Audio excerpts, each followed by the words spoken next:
Says if you like pina coladas. Hey everybody, how are y'all doing? It is Monday, and as I get everything here, let's see, does it say? It says we're live. So I'm alive, you're alive, we're all alive, and so let's be alive. Yeah, how you doing? Speak in favor over all of us. So good to see everybody. I hope you're doing well. Let's see, I get there. And then he goes over here, and yeah, little Rupert. Yeah. He says, if you like pina coladas, that's the pina colada song. I mean, everybody knows that. I like it though. I like it. It's an interesting thing on iTunes. For they're finding something that's really odd phenomenon. 2021 going into 2022. The oldies. I don't know, call them oldies. I guess that's relative. For me, oldies would be Frank Sinatra. But anyway, apparently the song of the 70s, early 70s, bubblegum music is, man, I mean, it takes 1/3 of the top 100. Yeah. How many of you remember My Love Grows Where My Rosemary Grows, Edison Lighthouse? Yeah, that's like number 5 or something. Who'd have thought? Great song. I mean, it was also out there at the same time. Spiral Staircase was out there with I Love You More Today Than Yesterday. I love you more today than yesterday. But darling, you see, yeah, everyone knows the song. So welcome, everybody. I had a good time with Robert V on Saturday night. Robert, you're going to get you on here. It was fun. So, hey, Gaza, how are you, my friend? I'm so good to hear from you.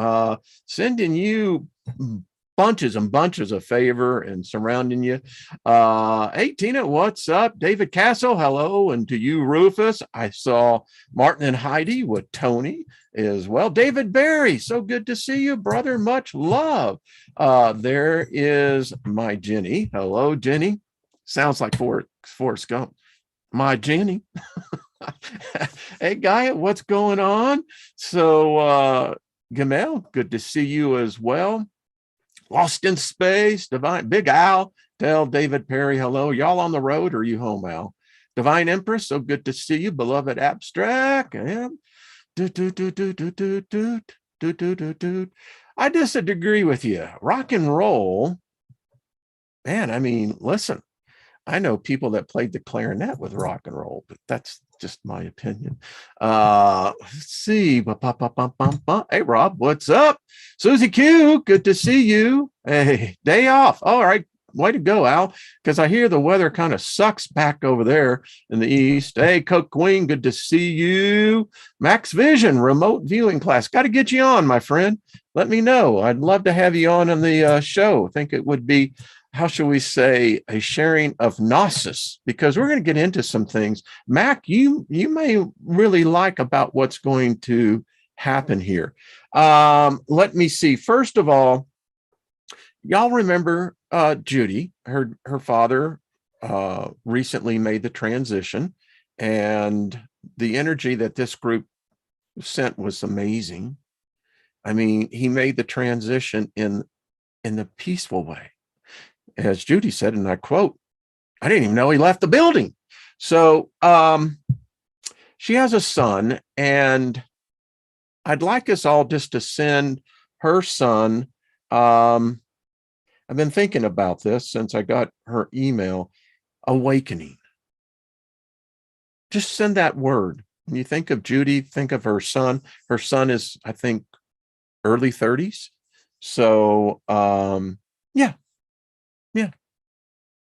Appreciate it. This is a hello, Deborah Sloan. How are you, my love? Let's see. No Boy Conscious Community. Good to see you. Welcome. Hey, Skyheart. So reading this book, it's an interesting book. You have to remain open. I mean, you only break when you won't bend.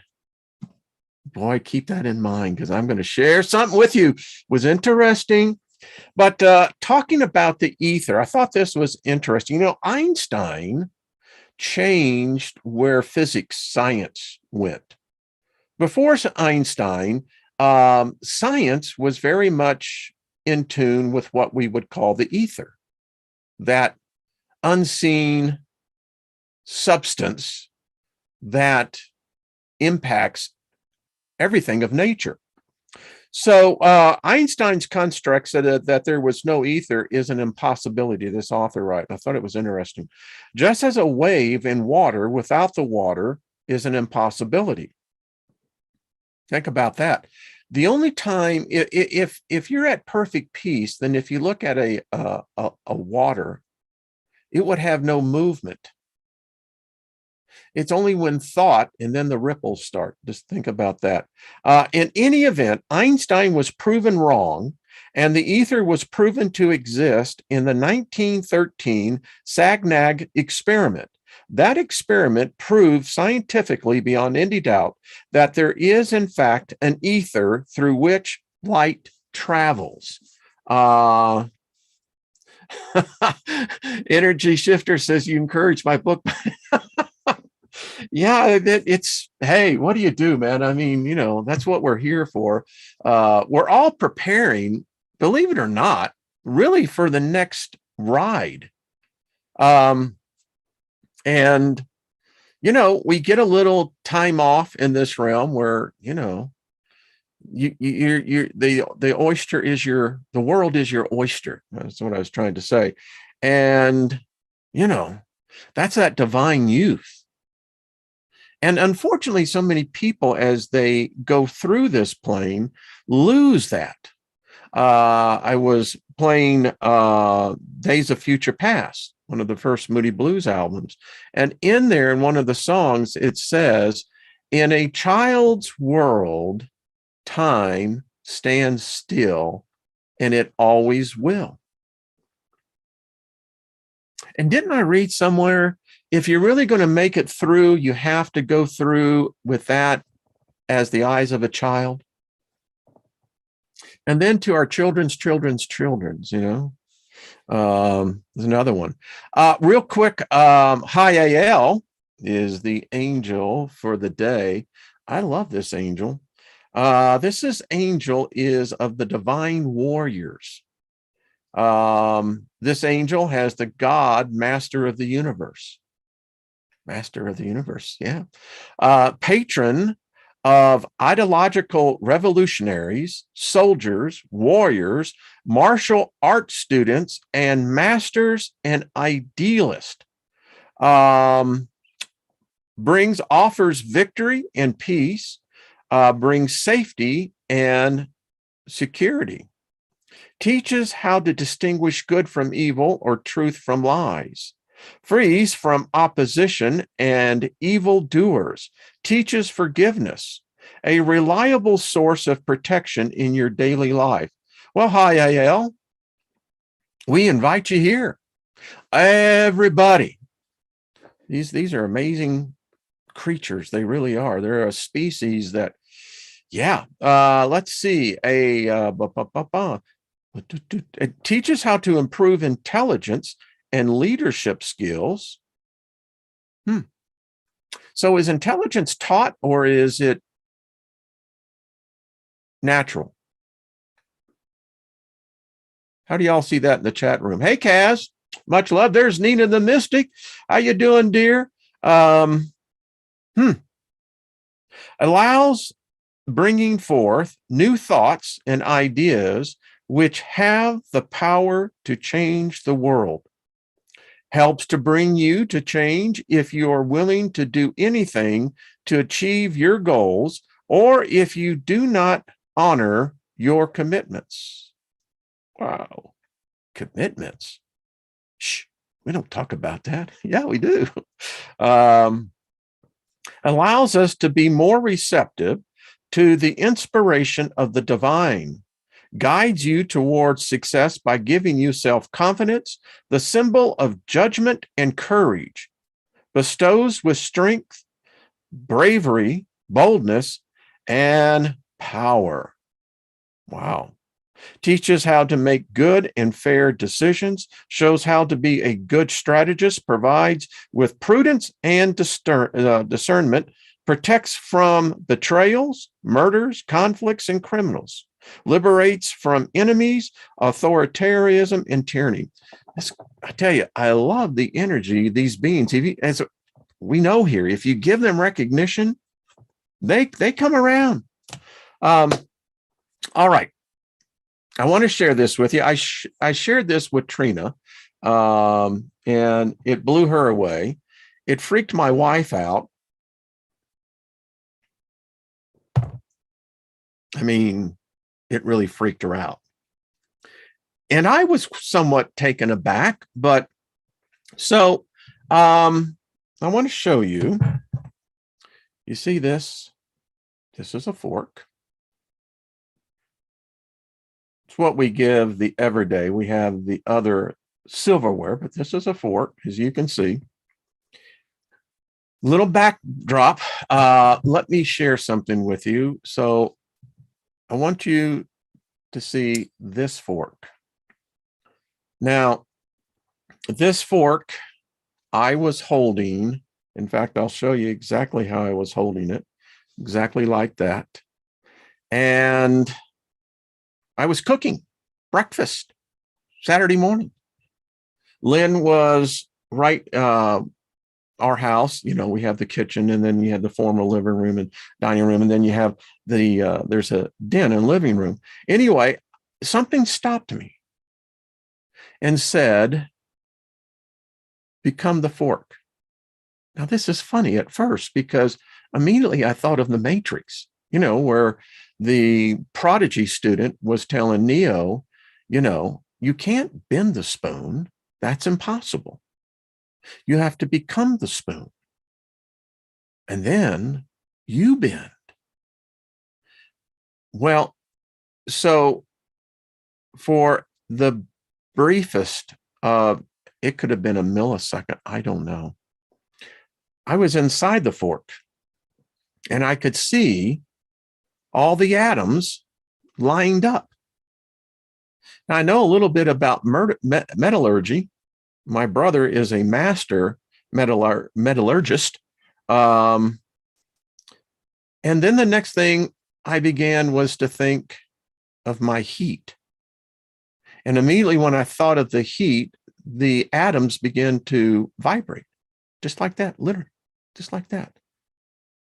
And then I was back out, and the next thing I knew, I had straightened this fork, and to show you the degree by how much it was bent, you can see, and I'll put it up here for you so you can see again, the bottom one is the one that was straightened. And you can see that little ridge there. That's where my finger was. So I'll share this with you, and I'm sure Trina and I will talk. There is the fork. My wife wasn't happy, number one, because you can't use it now. There you can see again the degree by which it's bent. It's actually straightened, not bent. It was actually straightened. There it is again. There's the two comparison. There it is, much more defined. So, I don't know. You tell me. Have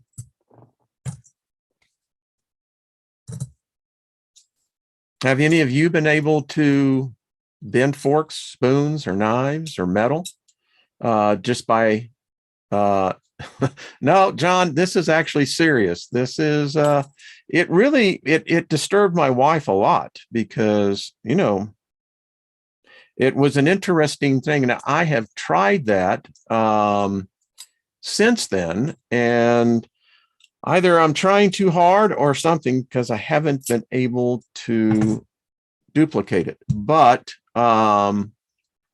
yeah. What does it mean? Well, Tam, it means that the mind is far more powerful than any of us in this chat room and anyone listening to my voice is aware of. We limit ourselves because you say, oh, that is impossible, Wayne.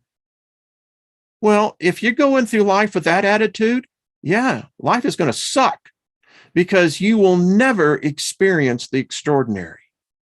You will always be trapped within your own bigoted lines. And it is, the word bigoted is very true. We limit ourselves. You know,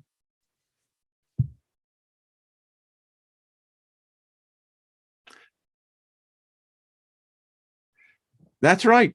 That's right, Jenny. Nothing is fixed. So I hope you try it. You should. I have a sense that so many of us limit ourselves into our already acquired knowledge because that gives us, well, a certain, point. I don't know. So I'd love to see if any one of you can do this. Yeah. Like I said, it's very interesting. The interesting thing is exactly, it's an indentation of my finger. It's anyway, so there we go. Yeah, Max, I think you're absolutely right. It is one of those things, and it is just a matter of relaxing the mind is what it is. And Grace says, I've been to Spoon. Good. I think we all should start trying this. Folks, I mean, what are you going to do on the other side? I keep saying this. Are you relying on someone to watch your sorry ass as you get over there? Is that what you're relying on? That someone's going to be able to, hey, give you the book? They didn't give you the book when you came in here. You just hope you were lucky enough to have two people that really cared for you. Tina says, what does that tell you about what you are?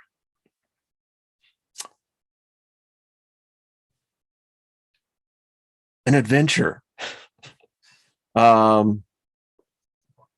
don't know. It tells me that there is ahead of me, I believe, an adventure of no limits, no boundaries.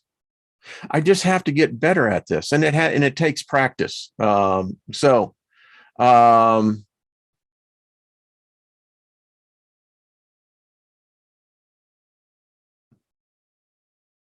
It means you're more Ruth. I love your vernacular. That's so true. So there we go. Hey, Elderberry, how are you doing, my friend? So good to see you. Yeah, so let's start practicing. That's how we get better, Remember when you were first getting out there and the whole hormones and all that was going, kissing helps build up your lips, makes you smile, right? Al says, I was able to rotate the ceiling fan slightly. See, there you go. So got a great book. Lynn did say, get a piece of rebarb and practice on that. And I went, oh, all right, wait a minute. All right. Yeah, I love adventures too, Ruth Ann. Isn't that what it is? All of us are in an adventure of one second. So, Third Eye. Found a groovy book that want to share with y'all. Now, I'll be covering this book later on, but I wanted to let you know we will be looking at it.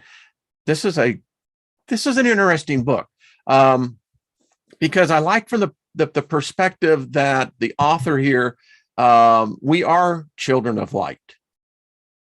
We're just encased in a body, but I'll tell you, these bodies can light up. All through the ancient manuscripts, Moses Noah,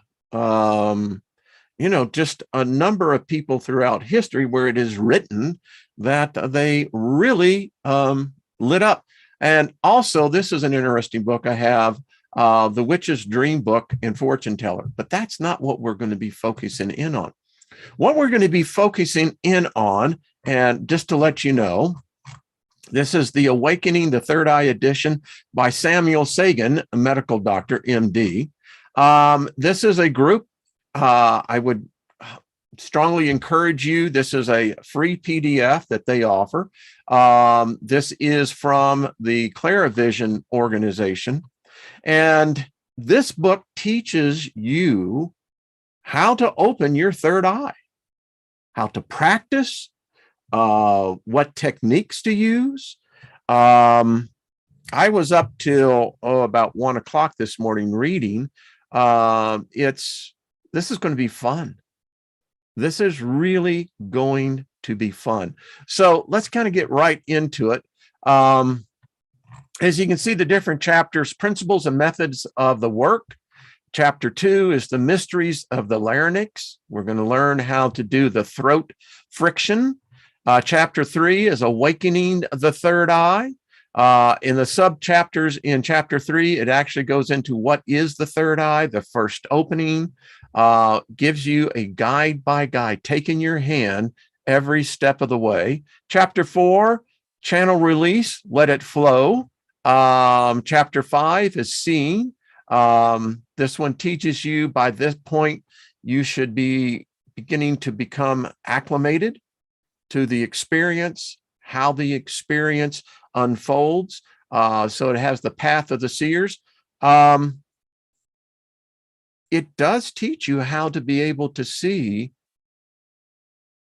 It depends, I guess, how well you're disciplined, but you can see into the future. Channel 2, chapter 6 is channel release 2.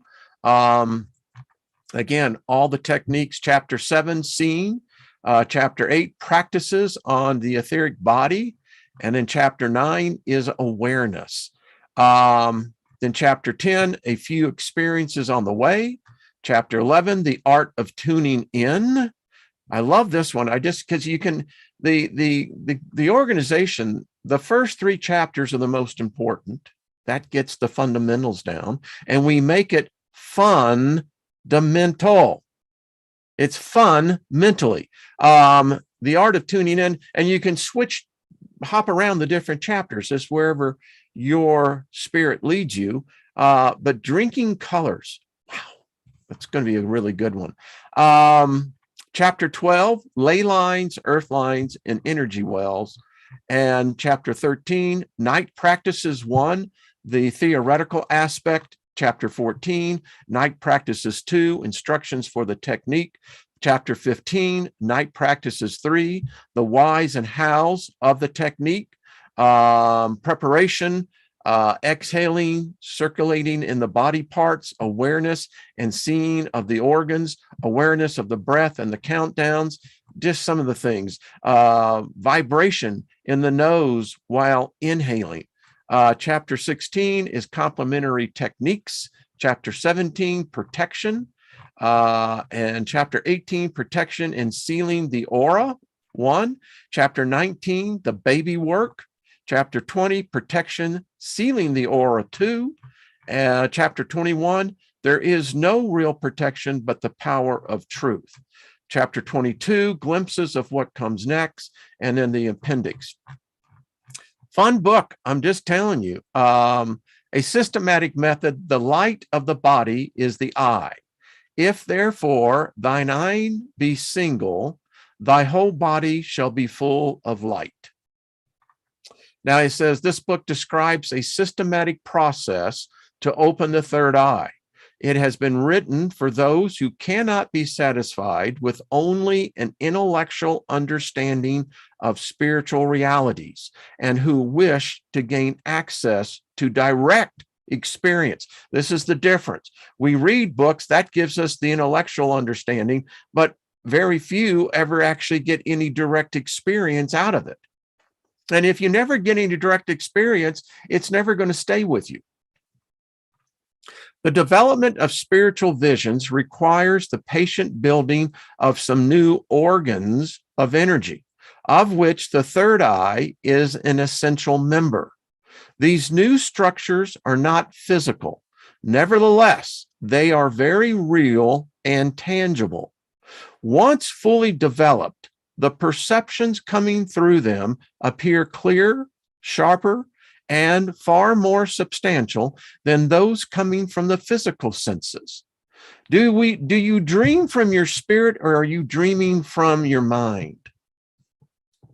Our approach always emphasizes the superiority of experience over mental concepts, of firsthand knowledge over belief.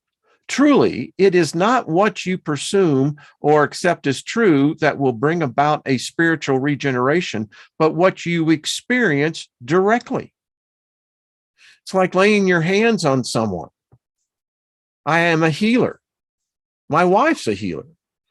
She heals in a different modality, but I lay hands and people get healed. Now, some people will say that's impossible. Absolutely, for them, it is impossible. But they live in a world of where impossible is their prison. Kind of like speaking in tongues. You can read all about it, but until it actually happens, you're not going to have any basis to have any direct experience. It's like bending a fork, a spoon, taking pictures, having the proof. No former spiritual training or background is expected before starting the practices. I suggest that you temporarily forget all you know so that you can engage in the techniques with fresh awareness. Having shared this knowledge with hundreds of students in the courses run by the Clairvision School in Sydney, I know that it is not always those who have meditated for years who enter the field of perception most easily. To some, spiritual knowledge gives wings and provides keys to open all the doors. But to others, it is more like chains preventing them from absorbing anything new. The more you are able to drop any preconceived ideas, the easier it will be to see.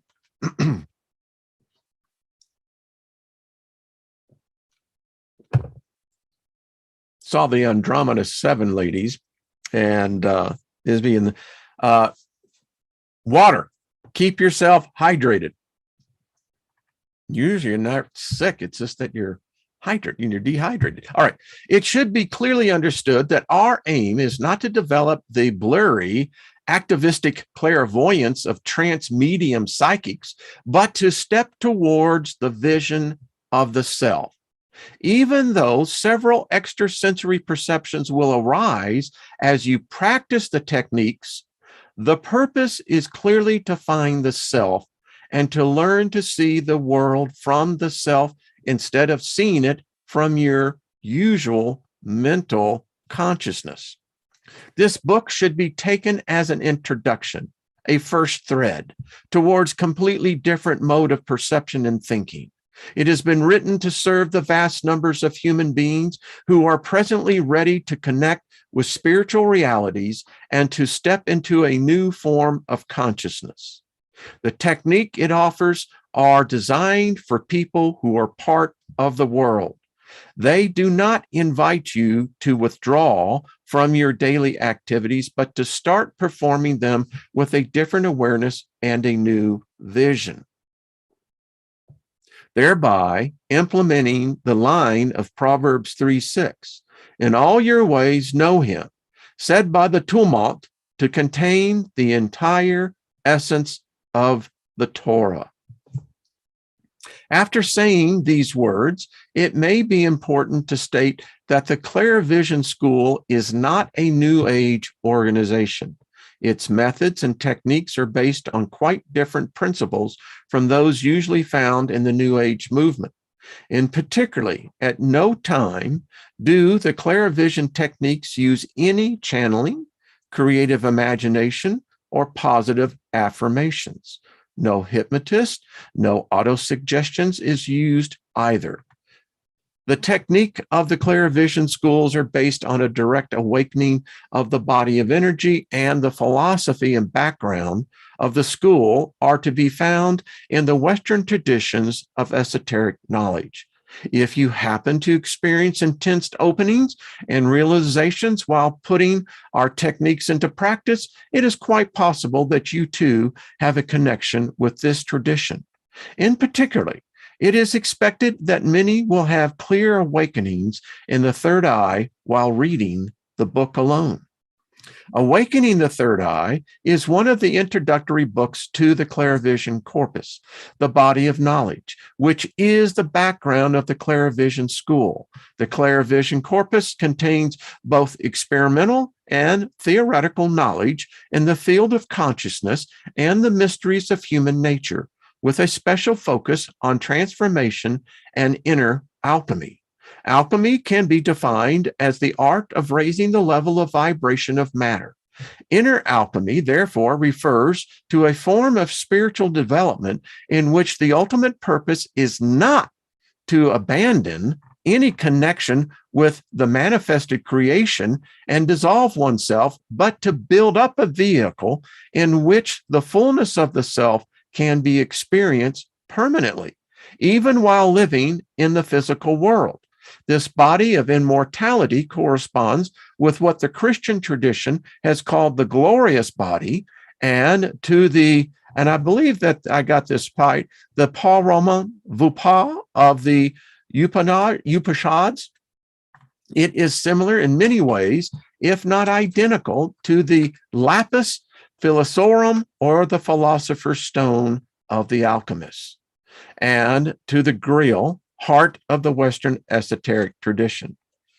I don't know if any of you've seen the A&E series, AMC, excuse me, on the history of witches, I believe it.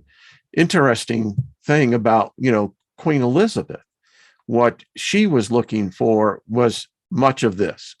Anyway, Awakening the Third Eye lays the foundation for an experimental approach to a work of inner alchemy. Many of the techniques given in the beginnings are not to be regarded as alchemical in a strict sense, but a necessary preparation without which the more advanced phases of the work would not make any sense. Rather than first developing theoretical aspects at length, indications will gradually be given throughout this book and the following ones to clarify the purpose and principles of a work of inner alchemy. The nature of our topic will also provide ample opportunities to develop various aspects related to the subtle bodies of the clairvision school.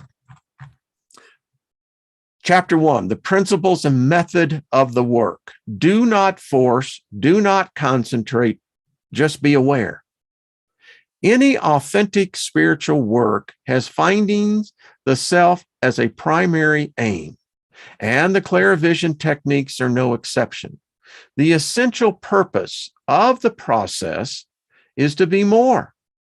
It is common to hear that human beings are only using a small fraction of their potential.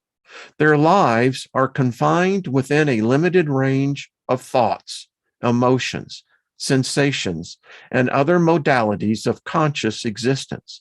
And yet, in most cases, they remain completely unaware of these limitations. Plato's myth of the cave, even though formulated 24 centuries ago, remains perfectly relevant today. If you have always lived inside a dark cellar, to you, this cellar is not a cellar. It is the whole universe. You can't even conceive of the wonder waiting for you if you were to step out and walk in the real world. The work suggested in this book is all about stepping out of the cellar and starting to behold the magnificence of the world as seen from the third eye. In India, the coconut is considered to be of deep symbolic significance and is used in fire rituals because it has three eyes, Two of these are blind, meaning they can't be pierced to reach the milk, while the third one in the middle opens to the inside of the fruit. Similarly, the third eye is fundamentally the gate that leads to the inner worlds. Therefore, this eye allows you to know yourself to a path that surpasses all conventional methods of parapsychotherapy or any method based on analyzing with the discursive mind. It's an interesting term, the discursive mind. Breaking that down, the cursive mind, it's interesting. Developing the third eye is a direct way of expanding your conscious universe and discovering your essential values so that you may fathom your own mystery. Moreover, it is simple. Simple does not necessarily mean easy, but this work does not require complicated theories or lengthy discussions. Its directions is essentially experimental, for the purpose is clearly to be more. And being is the most simple thing in the world. A constant preoccupation while writing this manual was to relate theory to experience and to give techniques and keys to enable you to perceive for yourself. The first 3 chapters are devoted to getting into the main aspect of the practice. The remaining chapters are more or less independent of each other, so that it is quite possible to read them in the order that feels most natural to you. Before starting the first technique, let us give some basic advice regarding the principles and methods of the work. You should not be confused by the fact that our purpose is a new clairvoyance or vision of the self. Truly, the self is already there, waiting for you in the background of yourself. You are not going to build the self and its vision. You're going to reveal them, or rather allow them to reveal themselves. Spiritual development is certainly a fight, but the main weapon in this fight is letting go. In this perspective of opening, it is not appropriate to concentrate, to try hard, or to force. If you were to do so, what would happen? You would operate from your ordinary mind, meaning that fraction of yourself with which you presently think. The discursive mind that goes on talking in your head all the time. It's like the Charlie Brown teacher. You have been conditioned from early age to do everything from this mind. Therefore, if you try to do the perception business, you are likely to remain caught in your talking mind, a layer which is notoriously unfit for any form of spiritual perception. Did you get that? This talking mind is unfit. It's at war with the spiritual mind. Stop doing. Be fully aware. Just be aware. Allow what is hidden in the depths to come through and be revealed to your consciousness. Don't do anything. Let things happen. Flow with what comes. In the physical world, when you want something, you have to strive for it. But in the spiritual worlds, everything is reversed, as on the other side of the mirror. If you want something, you have to let it come to you. It is a new skill which has to be developed. It could be called active letting go or creative letting go. It is the capacity to be transparent and to let states of consciousness be revealed through you. Just be aware, and everything will happen. 1.2, no creative visualization, no imagination, just awareness. In the context of the clairvision technique, it is advised that you never try to visualize or imagine anything. If images, lights, spiritual beings, or anything else comes to your vision, that is fine. But don't make them up. Don't try to induce them. Do not actively visualize any pattern into your field of consciousness. Now, if you've been trained in the area of your words, materializing, focusing, this is like putting the car in reverse, because it's just the opposite of what we do for creative thinking of manifestation.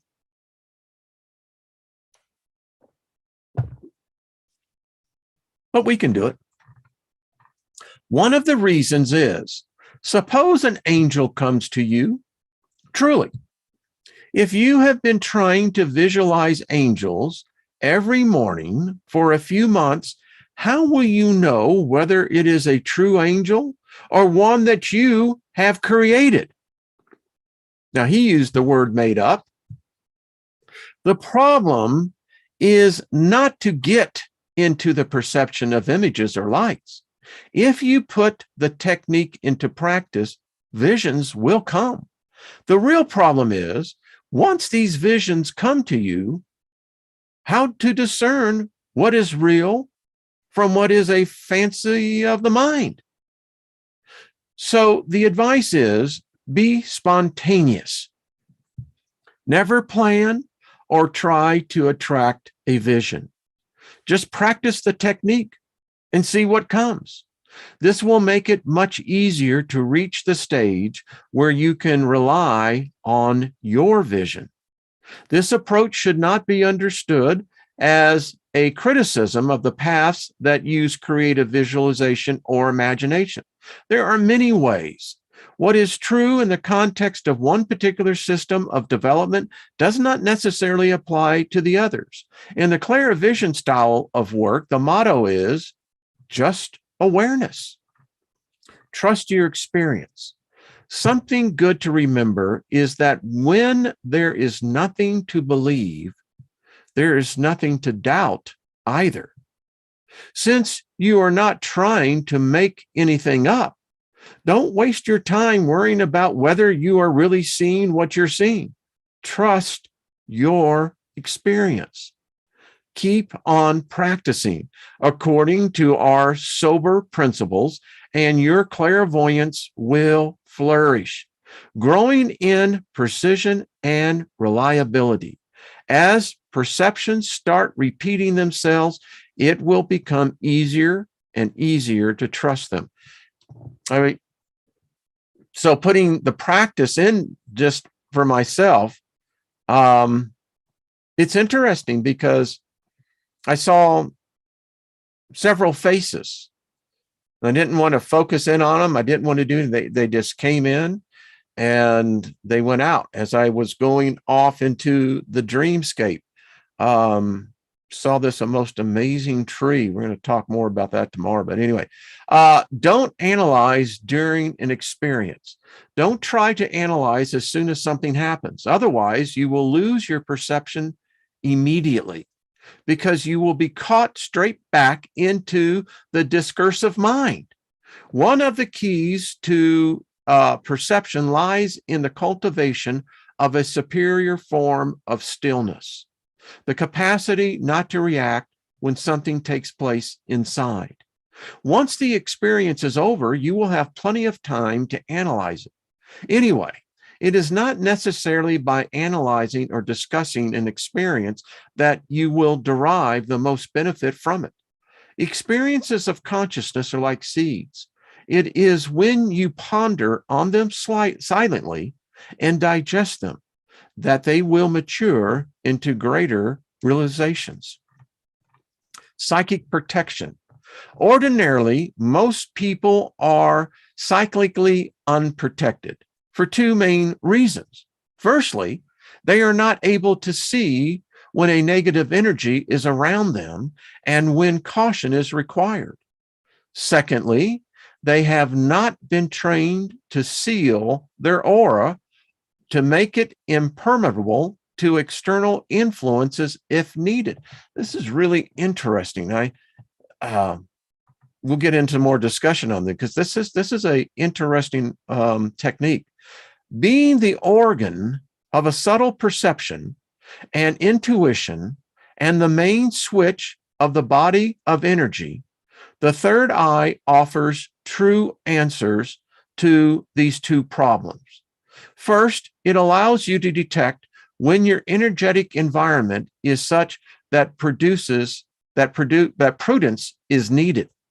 Secondly, it should be clear that our method does not teach you how to open your eye, but also how to close your aura. From the very first techniques, the vibration in the third eye will begin to awaken a higher density of protective energy in your aura. This is not based on positive imagination or autosuggestion, but on the tangible perception of a vibrating energy all around you. Not only during meditation will you be able to awaken this protective energy, but also in the most varied situations of your daily life, such as taking a bus, walking in a busy street, or dealing with your boss or employees. More systematic methods of sealing the aura will be developed in length in chapters 17, 18, 20, and 21 on protection. The capacity to detect ley lines, chapter 12, will also be of great help in establishing a sound protective environment. 1.6, practice, practice, practice. I don't think much will be gained just by reading the 22 chapters of this book, whether you are young or old, healthy or sick. The key to success in your spiritual quest lies in 3 words: practice, practice, practice. I can remember as that in my youth, the clarinet. Boy, I sucked at it to begin with. But, after you practice about 500 hours, you start getting the hang of it. Anyway, it is certainly not necessary to withdraw from activity and meditate all the time in order to reach a high level of spiritual practice. You can follow this book without devoting more than 10 or 20 minutes daily to meditation exercises. But a number of practices will be suggested that are designed to be implemented during your daily activities. Try to make them habits and to incorporate this work as much as possible in your natural way of life. One of the books I was reading, just what I call power reading, just getting the essence of it, getting deep into more. The point is, many of our rituals, particularly in the morning, have become spells that have encased us. They're spells of our own. It's just that we suddenly become unaware of the very spell. You see, that's what a ritual is, a routine. I mean, it's like driving the same direction every day to work when you have an option of probably 3 or 4. What makes you go just that one certain way? A lot to this. After exploring many different ways of self-transformation, one often comes to the conclusion that it is not so much the method or the style of work that matters as far as realizations is concerned. What makes all the difference is your capacity to persist along a path. Looking at the lives of a number of great masters, one discovers that they did not necessarily start at a high level. Sometimes they had to face far greater obstacles than those you may find on your way. But they persisted to the point where no obstacle could resist and huge enlightenments opened to them. Supernatural persistence is one of the most essential qualities a seeker can develop. The people who seem to get into high states of consciousness without having to go through any spiritual discipline are usually people who have gone through long and intense processes in their former lives. Whatever level you may be at, it is by constant attention to all the aspects of the practice that success will come to you. Those who say they will die first and then rise are in error. If you do not first receive the resurrection while they live, when they die, they will receive nothing. The Gospel of Philip, one of those apocryph things, that ain't canon scripture. Well, yeah, it came from, let's see, okay. 1.7, why delay? Start the practice as you read the book.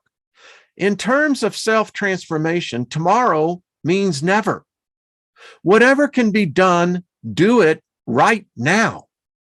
Wasted time is known by God. 1.8, play with the techniques. If so many sages have striven towards spiritual enlightenment, it is because it is the greatest fun one can have on earth. If your views on spirituality are grim and austere, then you are completely missing the point. The most enlightened masters I have met were men and women who laughed a lot. Where have I heard that before? So please be really serious with the clairvision techniques. Play with them.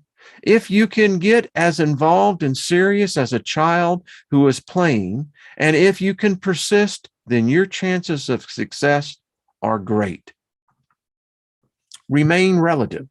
One of the fascinating discoveries that results from understanding the writings of highly enlightened people is that they have seen the world in a completely different ways.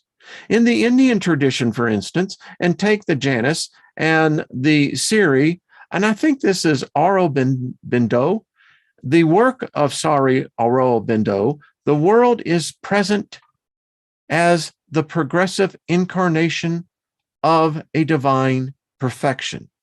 Death is a mockery, and the works aims at physical immortality through an enlightenment of physical matter. To the Janus, on the other hand, incarnated life is a fatal mistake. Actually, to the Janus, the whole universe is a mistake, a sort of transient, foul, and nauseating emanation. And the only purpose of life is to take a one-way ticket out of it as quickly as possible. Well, Sri Aurobindo was universally acclaimed in India as one of the most enlightened yogis of all time. But do not think that the Janas are shallow. A Jana yogi, such as the Maharaj, and I think that's this Nisargadatta, to take a recent example, has deeply impressed his generation, East and West, by immensity of his states of consciousness. Excuse me. There is no easy way around this fact. Depending on where you are looking from, you see the universe and its finality completely differently.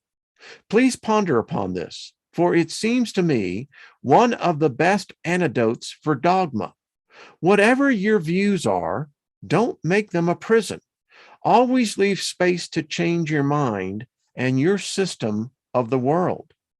To the people who wish to engage in the clairvision style of work, I particularly recommend two main bodies of writings, those of the Gnostics and those of Rudolf Steiner.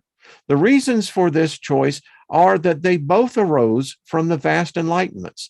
They are full of wisdom and practical information regarding the path of inner alchemy and the Western esoteric tradition.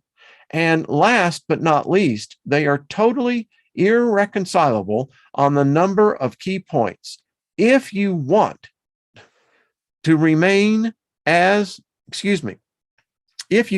operate with the two systems, you have no choice but to remain relative as to the value of mental conceptions. One more. It is not what you believe or what you have read that will change your spiritual life. It is what you can experience directly. Hence the work suggested in the book, which aims at giving you the capacity to tune in and reach your own perception of spiritual worlds. And all right, we can still go on. Chapter 2, the mysteries of the Larynx. In the beginning was the Word, and the Word was with God, and the Word was God. John 1:1. And he had in his right hand 7 stars, and out of his mouth went a sharp two-edged sword. Revelation 1:6. The throat friction. This practice consists of breathing with a friction at a lower part of the back of the throat. While keeping the mouth slightly open, the friction is generated during both inhalation and exhalation. It creates a wind-type sound. There is neither humming nor buzzing, nor any form of chanted sound.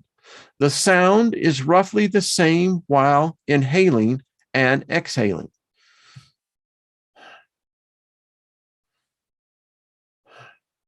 You hear that? It's coming from the back. If you can, try to make a low-pitched sound. It will be easier to sustain over long periods of time. But before giving more indications and tips on throat friction, let me make a few points extremely clear. Don't try to start a quest for the perfect throat friction. Just do a kind of friction sound and let it adjust itself with time. If you try to do it too perfectly, you will probably end up doing it all wrong. The same applies more or less to all the techniques of this book. By being too finicky, your mind is likely to get in the way. So just breathe with some vague friction in the throat and everything will be fine. Let's do it.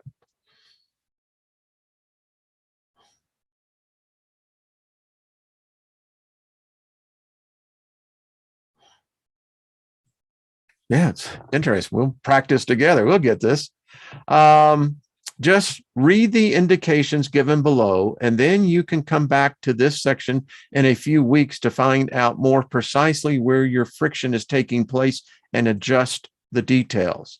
Throat friction, tips and traps. If you wish to have an immediate demonstration, you can visit the clairvision students internet site.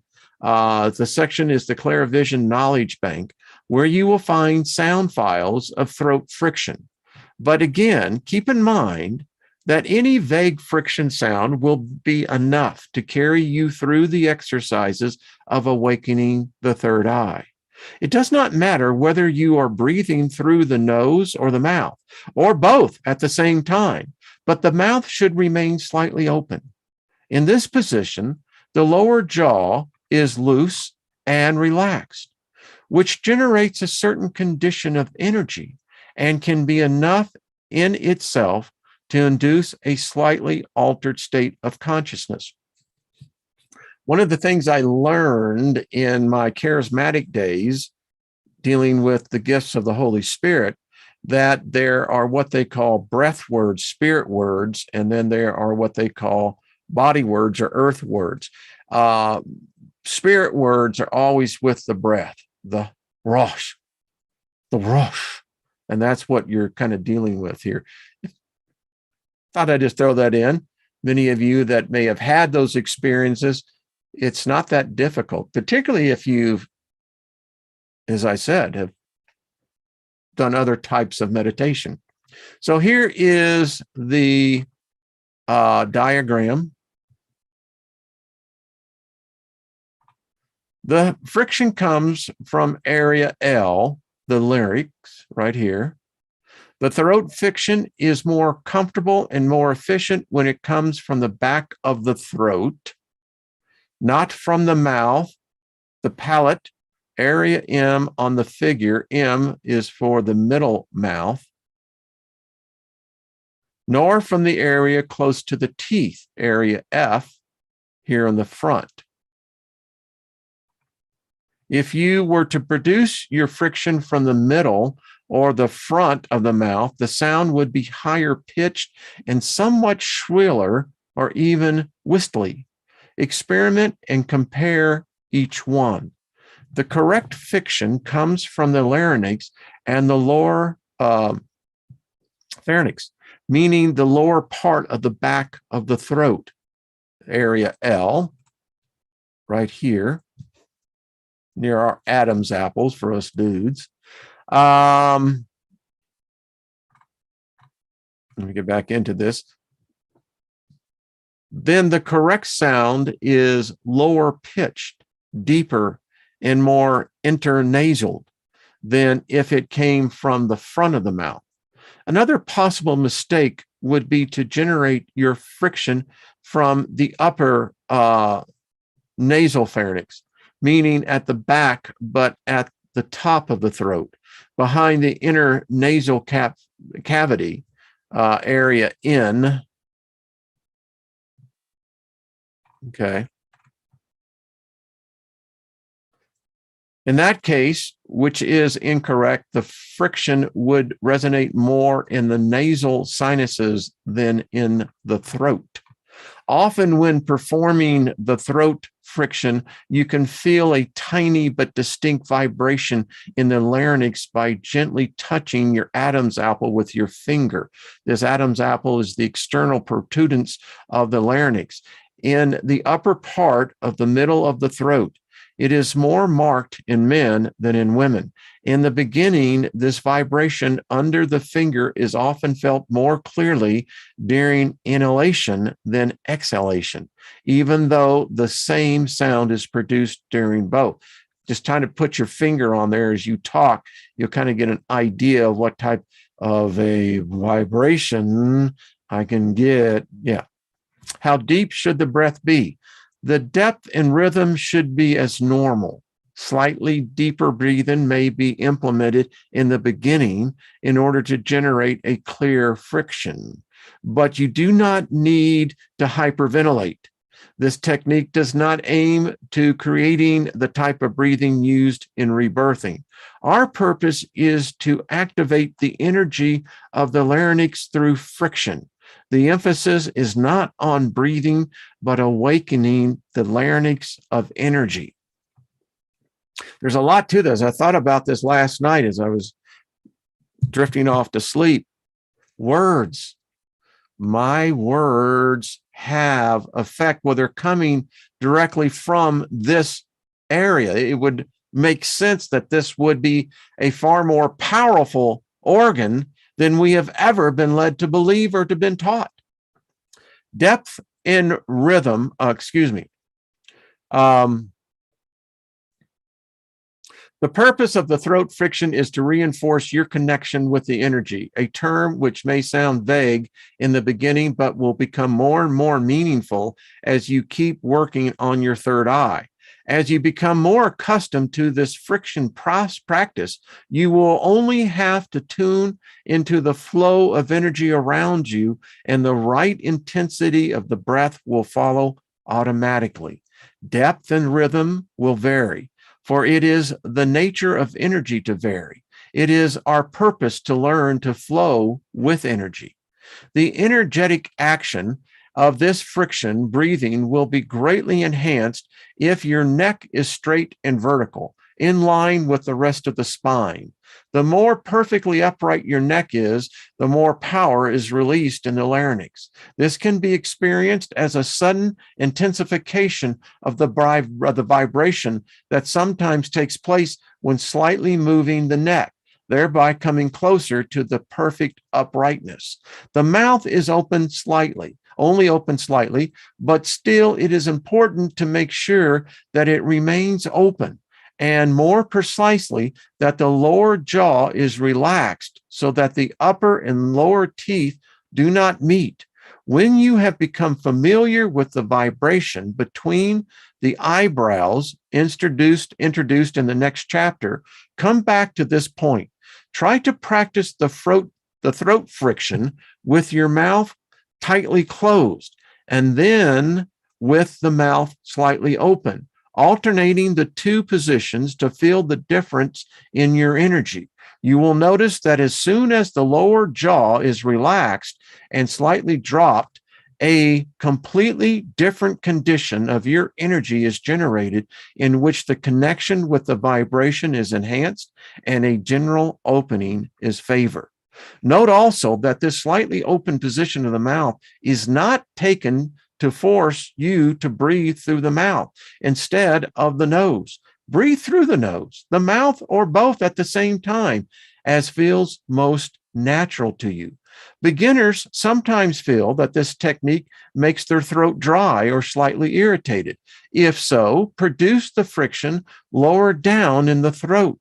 Beginners often make the friction higher up in the throat, closer to the palate, which is irritating to the throat. In any case, by practicing for a few minutes several times a day, this inconvenience will soon be overcome. Higher quality honey can also be used as a soother and awakener. With the practice, this friction can be maintained effortlessly for hours. After a few days of practice, the throat friction adjusts itself naturally and all irritating sensations disappear. Wow, I've really gone over. My apologies. Well, we'll pick up right there. Could have gone on a marathon on that one. Wow. I got carried away, folks. I was just into this. I'm in here and I'm going, okay, I'm getting that technique down. So now we're getting somewhere. I've had a lot of people say, well, really, I get the chakra thing, but how do you open this third eye? How does it really become activated? And if it's activated already, how do I strengthen it? It's an organ. I mean, that is so true. That is out of the book of James, Ruth. I know exactly where that comes from. Max, what do you think of that? Interesting ways, huh? Jenny, I think it is. Listen, I'm going to practice it. I think it's the next step of where I really want to go. I want to experience. I've got the head knowledge. I want more of the tangible. I said this when I left Christianity. What draws people to God is the experience. That's what people want to see. They want to see the miraculous. They want to see the supernatural. They want to experience it because that'll make you a believer no matter what anyone else thinks. Thank you, Gazo. I'm just surprised y'all stayed with me. I'm just going right on along going, okay. All right. Thank you all. It is, again, it's an honor. I love being here with all of you, and I love learning with all of us. Got some powerful sigils I'm going to be talking about, but not today. Well, all right, Jenny, you do that. We'll get a time. Well, thank you, Max. I respect that. I appreciate that. Hey, Brian, what's up? Good to see you, my friend. Okay. Well, all right. I've really gone over. Thank you for staying. Tomorrow with Trina, we're going to get more into this. I really sense this group, we've been wanting to kind of go into a direction. I'm kind of feeling the need, as they would say. You're welcome, everyone. It's an honor, privilege. Y'all are beautiful, and I speak favor over all of us. Let's practice this thing together. And I want to get that. Yeah. I'm going to get it. Get it down. All right, folks. I'll see you tomorrow. Thank you. All right. Good night. Or, well, actually, good afternoon.